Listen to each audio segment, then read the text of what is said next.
Hello दोस्तों, जय हिंद, जय भीम, जय संविधान। एक बेहद ही महत्वपूर्ण हम आपके लिए प्रश्न लेकर के आए हैं।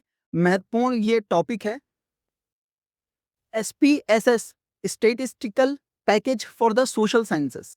ये जो क्वेश्चन है, ये क्वेश्चन जो स्टूडेंट एपिडेमियोलॉजी को पढ़ते हैं या सोशल साइंस की तरफ उनका रुझान है, उनके लिए बेहद महत्वपूर्ण प्रश्न है। और इग्नू के अंदर एक सब्जेक्ट कोड है BANS 184। इस सब्जेक्ट कोड के अंदर ये जो क्वेश्चन है, ये कई बार आ चुका है पहले एग्जाम्स के अंदर और आगे भी आ सकता है। इनफैक्ट 2000 दिसंबर 2025 के एग्जाम में भी ये क्वेश्चन आया था। तो आज हम समझेंगे कि SPSS statistical package for the social sciences क्या है और इसको हम जानेंगे बहुत अच्छे से। तो हम अपनी क्लास स्टार्ट करते हैं। एसपीएसएस क्या है? एक प्रमुख सॉफ्टवेयर प्रोग्राम है जिसका उपयोग महामारी विज्ञान एपिडेमियोलॉजी में स्वास्थ्य डेटा के विश्लेषण के लिए किया जाता है।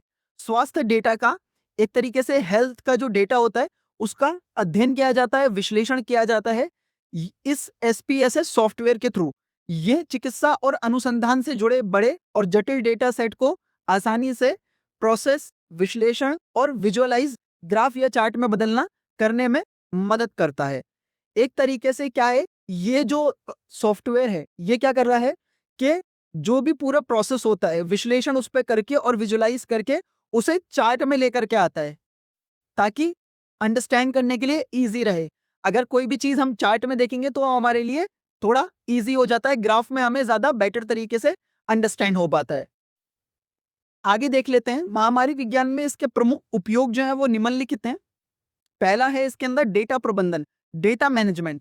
ये महामारी के दौरान मरीजों से एकत्रित किए गए सर्वेक्षणों, लक्षणों और चिकित्सा रिकॉर्ड्स जैसे आयु, लिंग, बीमारी का स्तर को व्यवस्थित और सुरक्षित रखता है।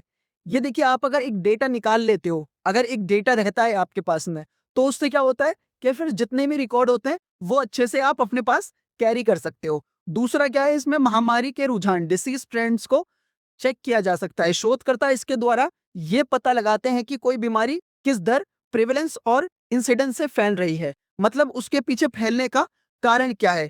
ये डिजीज के ट्रेंड्स को एक बार आपके सामने प्रकाशित कर देता है। आगे चलते हैं हम। आगे जो है इसके अंदर ये है जोखिम कारक, रिस्क फैक्टर क्या है।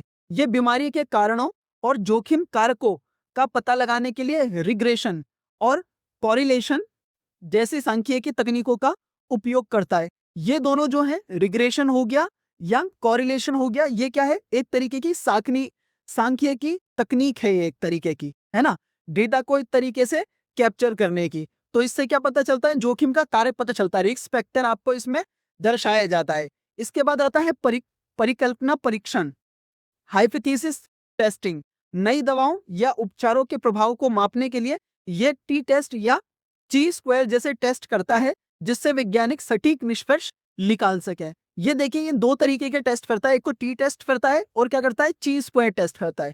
इससे क्या होता है, वैज्ञानिक सटीक जो निष्कर्ष होता है उसका जो फाइनल आउटपुट होता है वो आपको बताने में आसानी रहती है।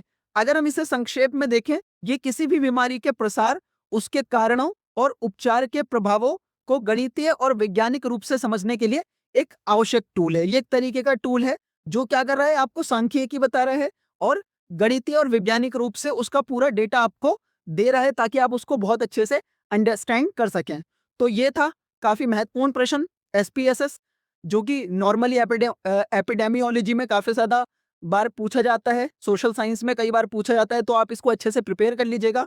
अगर हमारी क्लास अच्छी लगी हो, ये वीडियो अच्छी लगी हो, तो प्लीज वीडियो को लाइक, सब्सक्राइब और फॉलो कर दीजिए।